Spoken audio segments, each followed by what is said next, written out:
Le Real Madrid s'est imposé à la Real Arena, prenant une option sur la qualification pour la finale de la Coupe du Roi.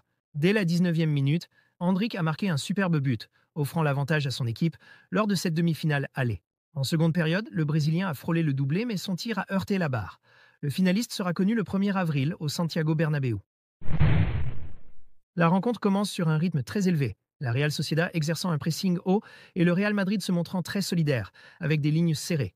Il ne concède presque rien aux attaquants basques, à l'exception de Kubo qui, après avoir récupéré le ballon aux abords de la surface, trouve un relais avec Brace et enchaîne par une frappe de droit que repousse Lunin à la 4e minute. La réponse du Real est létale.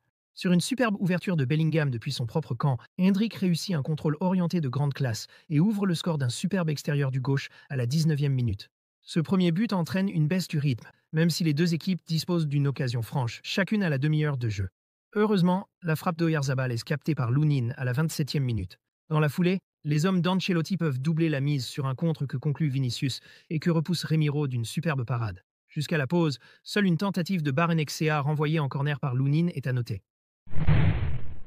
Au retour des vestiaires, le Real Madrid se sent plus à l'aise, même si la première action dangereuse est à mettre au crédit des Basques à la 49e minute. Barrenechea sert au second poteau Oyarzabal, dont le coup de tête arrive sur le corps de Lunin.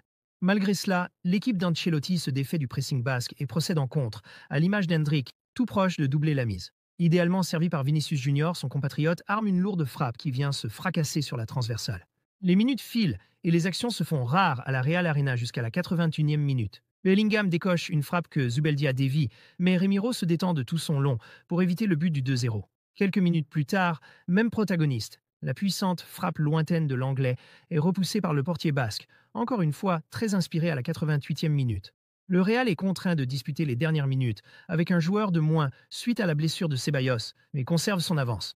Le finaliste de la Coupe sera connu le 1er avril prochain au stade Santiago Bernabéu.